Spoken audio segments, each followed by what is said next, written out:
नमस्कार, plus news में आपका स्वागत है। मैं हूं आपके साथ राजकिशन डालते अभी तक के मुख्य हेडलाइंस पे। कोरोना संकट को लेकर के विपक्षी पार्टी की दिल्ली में हाई लेवल मीटिंग, 18 दल के नेता हुए शामिल। खनन माफिया ने जांच टीम की गाड़ी को रौंदा, गया में सैप जवान समेत 4 की हुई मौत। लॉकडाउन में फिर चली रेपो रेट पर कैंची, ईएमआई भुगतान पर 3 महीने के अतिरिक्त मोहलत। और पति की लंबी दीर्घायु के लिए महिलाओं ने की वट सावित्री की पूजा अर्चना।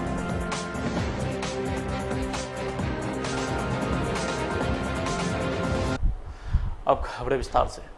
पश्चिम बंगाल में चक्रवाती तूफान अम्फान की वजह से भीषण तबाही मची है। यहां पिछले 283 सालों में आया अब तक का सबसे भयानक तूफान था। इस बीच प्रधानमंत्री नरेंद्र मोदी अम्फान प्रभावित इलाके का हवाई सर्वेक्षण किए। पीएम मोदी कोलकाता पहुंचे, जहां ममता बनर्जी ने उनका स्वागत किए। यहां अब अधिकारियों के साथ बैठक भी हुई, जिसके बाद पीएम और सीएम हवाई सर्वेक्षण करने निकल गए।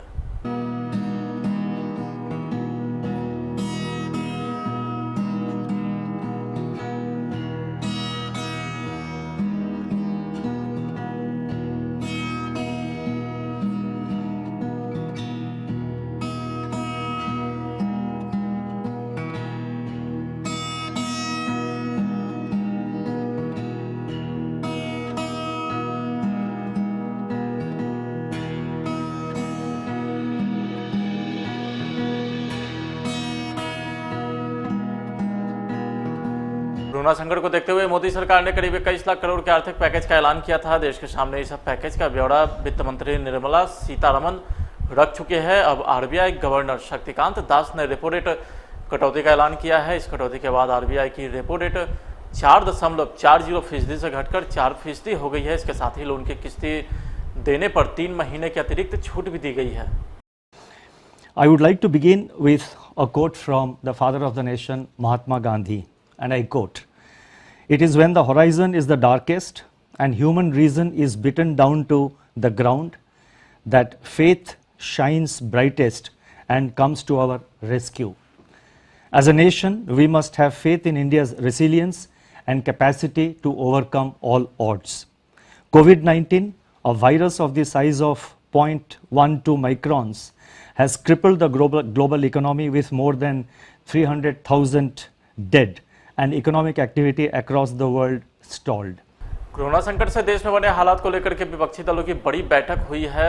दिल्ली में सोनिया गांधी की अगुवाई में वीडियो कॉन्फ्रेंसिंग में 18 दल के नेता इस बैठक में शामिल हुए हैं। बैठक में कोरोना से निपटने और मजदूर संकट को लेकर के मोदी सरकार के तौर तरीकों पर सवाल दागने की भी तैयारी हुई। विपक्ष की इस बैठक की अध्यक्षता कांग्रेस के अंतरिम अध्यक्ष सोनिया गांधी ने की है। इस बैठक में बिहार के कई विपक्षी पार्टी के नेता भी शामिल हुए हैं।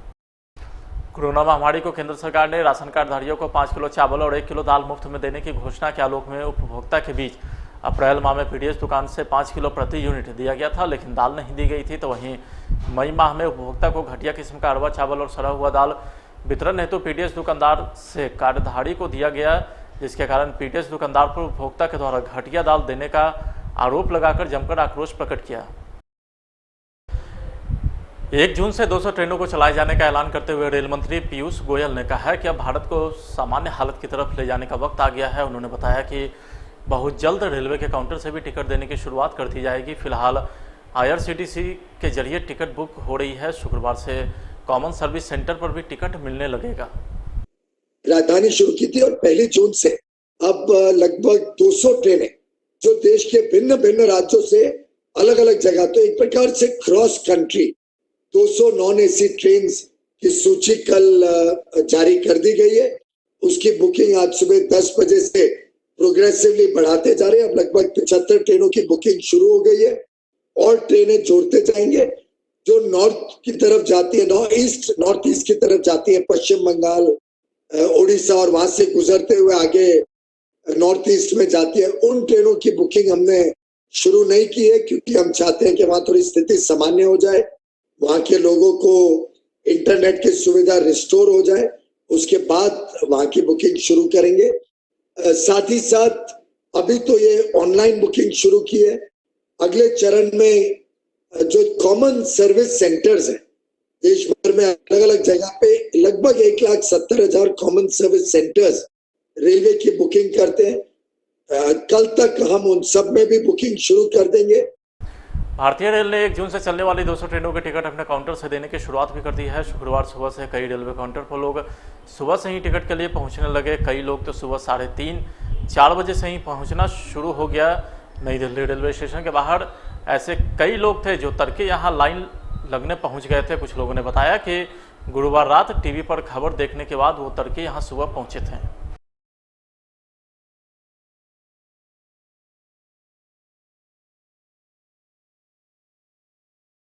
राजद द्वारा संचालित प्रदेश भर में लालू रसोई और भोजनालय के संचालन में प्रशासन के द्वारा व्यवधान उत्पन्न किया जा रहा है। कल देर रात्रि बक्सर के करमनासा बॉर्डर पर तेजस्वी भोजनालय को स्थानीय प्रशासन 3 बार दल बदल के साथ उजाड़ने पहुंचा। राजद कार्यकर्ता ने कहा है कि हम मानवीय आधार पर जनसेवा कर रहे हैं, इसमें कहीं कोई राजनीति नहीं होनी चाहिए। 2 दिन पहले जो करनासा जो बॉर्डर है बिहार का, वहाँ काफ़ी बड़े तादाद में जो है प्रवासी मजदूर जो हैं वहाँ आ रहे हैं और हम लोगों का ये मानना है कि 2 गज दूरी के साथ साथ 2 वक्त की रोटी भी उनको मिले। और हम लोग ये देखते रहे हैं कि लगातार जो है काफ़ी लंबी यात्रा कर करके खाने को दिक्कत हो रही है, खाना नहीं मिल पा रहा। इसको देखते हुए राष्ट्रीय जनता दल ने, हमारी पार्टी ने फैसला किया था कि इन लोगों को, मज़दूरों को, जो गरीब हैं, इनको खाने की व्यवस्था कराई जाएगी। लेकिन कल रात से ही कल लगातार जो है प्रशासन के लोग जो हैं उसको उजाड़ना चाहते हैं। बड़ी संख्या में करनासा बॉर्डर पे जहाँ ये भोजनालय की व्यवस्था की गई है, बड़ी संख्या में मजदूर जो हैं खा पी रहे हैं। इनके लिए राष्ट्रीय जनता दल ने सारी चीज़ों का सैनिटाइज करके, हर एक चीज़ों का ध्यान सोशल डिस्टेंसिंग मेंटेन करते हुए इन लोगों को खाना पीना खिलाया जा रहा है। और सरकार के लोग लगातार जो है, हमारे कई अधिकारियों से भी बात हुई है और हमने उनको भी रिक्वेस्ट किया है कि खाने की व्यवस्था जो है वो चलती रहनी चाहिए, क्योंकि हम लोगों का मानना है कि कोई भी लोग जो है वो भूखा नहीं रहना चाहिए। अगर बैनर से इतनी तकलीफ़ है तो मैं चाहूँगा जनता दल यूनाइटेड के लोग अपना बैनर लगा लें, भाजपा के लोग अपना बैनर लगा लें, हमें कोई दिक्कत नहीं। लेकिन 2 वक्त की रोटी उन गरीबों को, भूखे पेट जो है उनका पेट भरना चाहिए।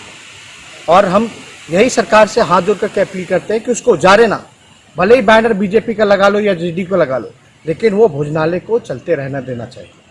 और आखिर क्यों इतनी बड़ी संख्या में जो है भाई मजदूर जो हैं वहाँ आ रहे, खा रहे हैं? या तो खाने की क्वालिटी जो है वो अच्छी मिल रही है उनको, और जो सेवा भाव जो है वो ज़्यादा उनको मिल रहा है। आखिर या तो सरकार में कोई ना कोई कमी होगी कि वहाँ नहीं खा पा रहे जहाँ, या तो कोई व्यवस्था नहीं की गई होगी। इसलिए हम हाथ जोड़ करके अपील करते हैं कि भाइयों को ज़्यादा से ज़्यादा जो है आप भी खिलाइए, हम भी खिलाते हैं, इसमें कोई राजनीति नहीं होनी चाहिए। लेकिन कोई भी हमारा गरीब जो है भूखे पेट नहीं सोना चाहिए। बहुत बहुत धन्यवाद। दूसरे प्रांतों से विभिन्न माध्यम से सासाराम पहुंच रहे प्रवासी श्रमिक को अब जिला प्रशासन उसे अपने माध्यम से बसों से उनके गृह जिला भेज रहे हैं, जिसे लेकर सासाराम के न्यू स्टेडियम फजलगंज में कैंप भी बनाया गया है। इस कैंप से प्रतिदिन सैकड़ों लोगों को अपने अपने गृह जिला भेजा जा रहा है। जिला परिवहन पदाधिकारी इसके नोडल अधिकारी बनाए गए हैं।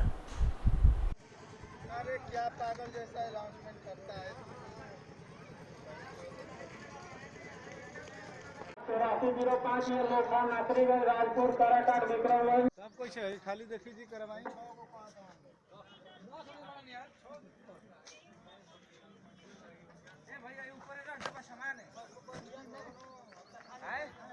हैं दानापुर जैसे हुआ, कटिहार हुआ, गया हुआ, वहाँ से जो आते हैं उनको हम आरा हुआ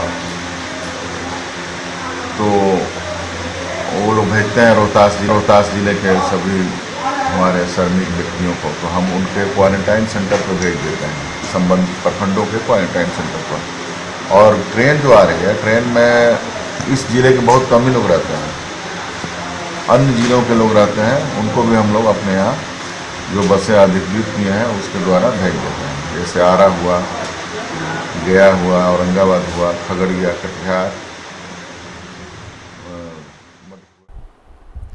पटना सिटी के गमकुआं स्थित 0 माइल के पास डीएम के आदेश से विशेष नियंत्रण कक्ष बनाया गया है। आपको बता दें कि इस नियंत्रण कक्ष से प्रतिदिन 2 से 3 हज़ार प्रवासी मजदूरों को मदद भी पहुंचाई जा रही है। तो वहीं इस नियंत्रण कक्ष में प्रवासी मजदूरों के लिए खाने पीने की पूरी व्यवस्था की गई है। बताया जा रहा है कि इस नियंत्रण कक्ष के जरिए पटना से आने वाले मजदूरों को मेडिकल जांच के लिए दानापुर स्थित जगजीवन मैदान सेंटर भेजा जाता है, ताकि मजदूरों का चेकअप हो जाने के बाद उसे बस या ट्रेन के जरिए उनके गृह जिले भेज दिया जाए। बिहार वासियों को आप लोगों ने बहुत सहयोग किया है, इसके लिए बहुत बहुत धन्यवाद। जिला प्रशासन आपके सेवा के लिए तत्पर है। अभी कोई आपके साथ दिक्कत हो रहा है, उसके लिए जिला प्रशासन क्षमा प्रार्थी है, लेकिन जल्द से जल्द हम बस मंगवा रहे हैं दानापुर के लिए। पुनः आप पहले भी बस खुल चुकी है दानापुर के लिए, पुनः दानापुर के लिए बस खुलेगी। वहाँ से प्रत्येक जिला के लिए बस की व्यवस्था की गई है। इसके द्वारा जो भी प्रवासी मजदूर आते हैं उनको यहाँ पर भोजन और पानी उपलब्ध करवाया जा रहा है। उसके साथ साथ उनको गंतव्य स्थान के पहुँचाने के लिए यहाँ से बस के माध्यम से दानापुर भेजा जा रहा है और दानापुर से प्रत्येक जिले के लिए बस खुल गई है। इसके माध्यम से कोई लोग अपने गांव घर पहुंच सकते हैं। किस तरह का मेडिकल व्यवस्था होती है वहाँ पर? सबसे पहले प्राथमिक जांच हो जाता है, जो संदिग्ध पाए जाते हैं उनको अलग व्यवस्था की जाती है और बाकी सभी को भेज दिया जाता है अपने जिला में। वहाँ वो लोग 14 दिन तक क्वारंटाइन सेंटर में रहें। सर, जब से नियंत्रण कक्ष वाला कितने प्रवासी मजदूर को भेजा गया? अभी तक कल हम लोग 4 बस भेजे हैं, आज भी 2 बार बस जा चुकी है और पुनः बस आने वाली है। खाने पीने की बात की जाए तो क्या क्या व्यवस्था है? यहाँ खाने के लिए पानी है, पीने के लिए पानी है, खाने के लिए आज बिरयानी की व्यवस्था की गई। वट सावित्री पूजा को लेकर के राजधानी पटना के कई इलाकों में सुबह से ही सुहागिनी की भीड़ देखी गई। वट वृक्ष के समीप इतनी भीड़ की शारीरिक दूरी समाप्त हो गई है। सुहागिनियों के लिए विशेष दिन रहता है। पति की लंबी उम्र के लिए निर्जला व्रत रखकर सावित्री सत्यवान यमराज के साथ वट वृक्ष की पूजा कर रही है। इस दौरान महिलाओं में कोरोना संक्रमण की चिंता नहीं दिखी, तो वहीं पटना सिटी में भी वट सावित्री की पूजा के दौरान सुहागिन महिलाओं में कोरोना वायरस के संक्रमण का डर नहीं दिखा।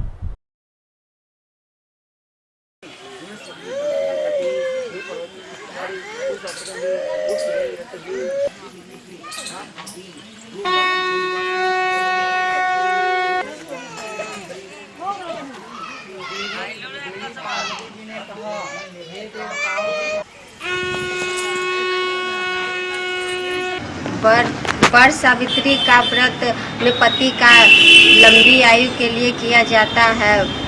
जितने ही गांठ भर के पेड़ में बंधाता है वो पति के लंबी उम्र बढ़ती है। पति को प्रसाद और टीका और करके पति को लंबी उम्र का हर सुहागिन अपने पति का रक्षा करती है।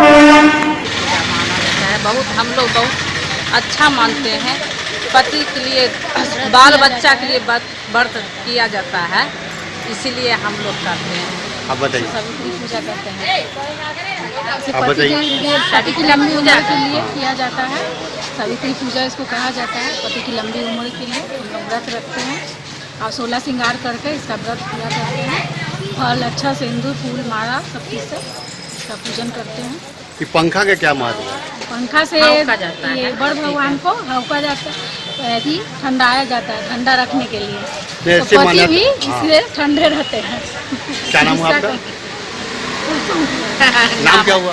मेरा बबली देवी। आप बताइए क्या मान्यता है? मान्यता क्या रहेगा, वही बड़ पूजा हुआ, पति का पूजा किया जाता है। यहाँ पे आके एकदम अच्छा सज के 16 श्रृंगार करके आगे पूजा करते हैं। फिर यहाँ से जाने के बाद पति का पूजा करते हैं, प्रणाम करते हैं। पर पूजा का महान है, सावित्री पूजा होता है ना, पति के लिए का।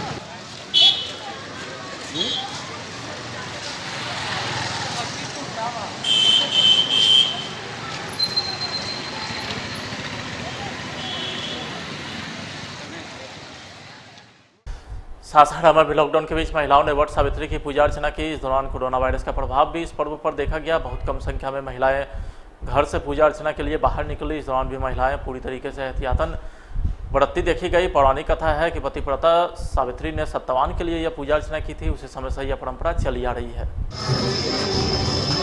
पवित्र पवित्र पवित्र पवित्र पवित्र पवित्र पवित्र पवित्र शाम कृष्ण पुंडलिका राम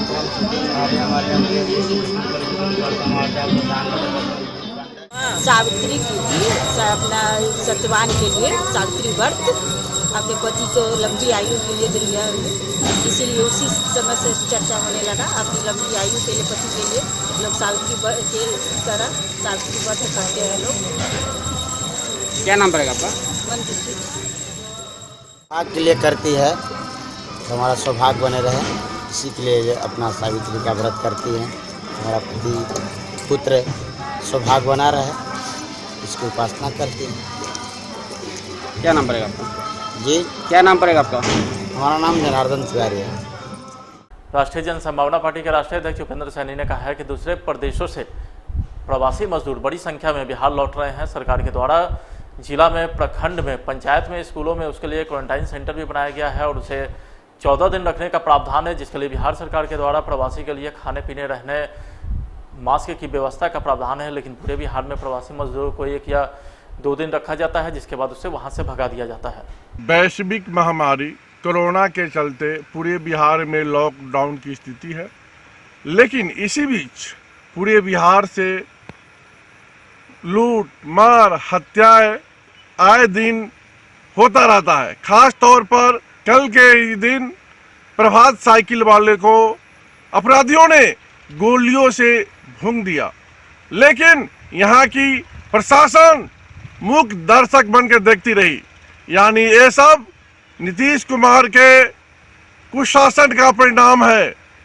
इसलिए एक घटना होती रहती है। इसलिए अपने पार्टी की ओर से मांग करते हैं कि नैतिकता के आधार पर त्याग पत्र दे दे, क्योंकि इनसे बिहार संभल नहीं रहा है। समस्तीपुर के पटोरी उड़ी पंचायत में समाजसेवी सत्येंद्र राय ने रमजान के पवित्र पावन अवसर पर गरीब और मुस्लिम परिवार के बीच साड़ी, लुंगी, लच्छा, दूध, चीनी सहित कई सामान का वितरण किया। साथ ही कोविड-19 से बचाव को लेकर के साबुन, मास्क और सैनिटाइजर का भी वितरण किया है। समाजसेवी सत्येंद्र राय ने बताया है कि ईद के मौके पर गरीब अल्पसंख्यक के वास्तविक स्थिति को देखते हुए निस्वार्थ भाव से सभी की मदद की गई और आगे भी की जाएगी। लॉकडाउन जब से शुरू हुआ है तब से ही लगातार पूरे मोहद्दी नगर और मोरवा विधानसभा क्षेत्र के लगभग पंचायतों तक सैनिटाइजर, साबुन, जरूरतमंदों तक अनाज हम पहुंचाने का और हमारी टीम कोशिश की है।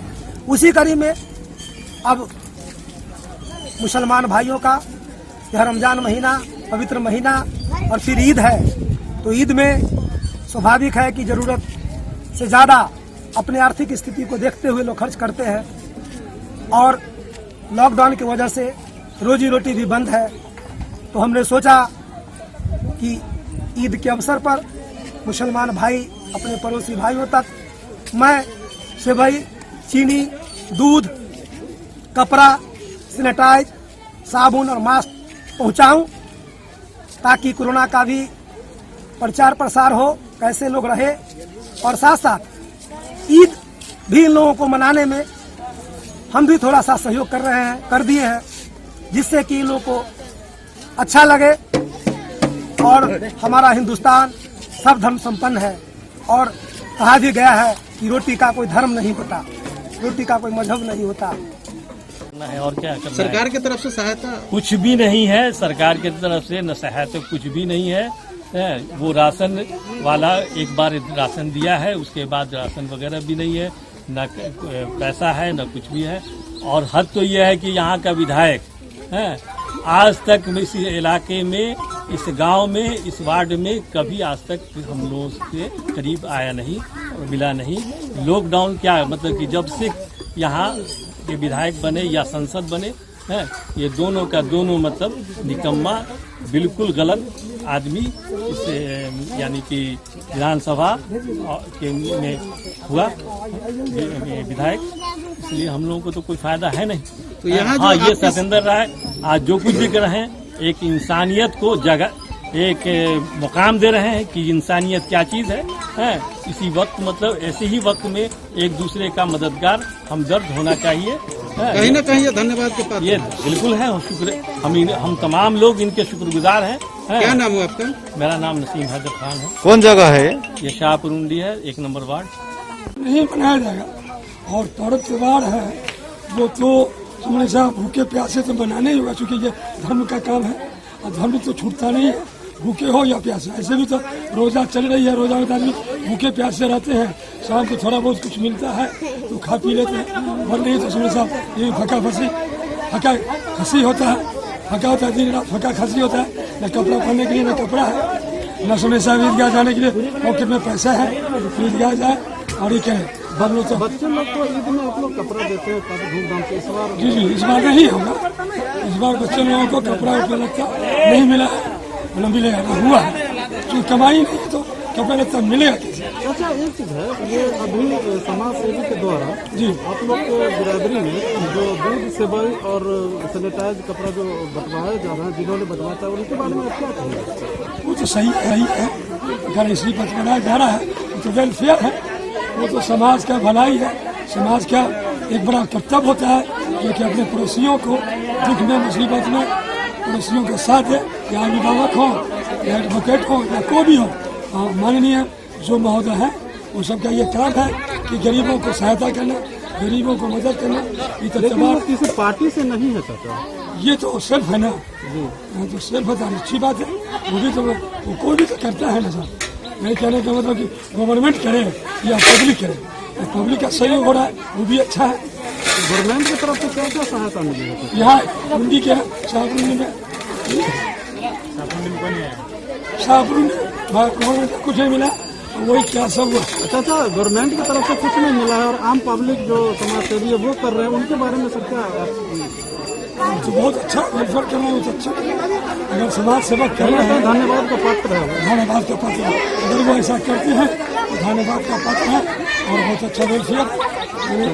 पटना से सटे बार अनुमंडल के विभिन्न मंदिर और गंगा घाटों पर वड़ पूजा की धूम देखी गई। कुछ महिलाएं अपने घर में ही स्नान ध्यान कर सज धज कर पूजा के लिए मंदिर प्रांगण पहुंची, तो कुछ महिलाएं गंगा घाट पर ही स्नान कर पूजा पाठ में तल्लीन देखी गई। अखंड सौभाग्यवती भव जैसे वरदान से ओतप्रोत महिला के द्वारा की जाने वाली वड़ पूजा का अपना विशेष महत्व है। इस दिन खासकर महिलाएं अपने पति की लंबी आयु के लिए पूजा अर्चना करती है। हालांकि वड़ पूजा में देशव्यापी लॉकडाउन और सोशल डिस्टेंसिंग कुछ बाधाएं जरूर डाली, लेकिन आस्था और विश्वास के सामने उसकी भी धज्जी उड़ गई।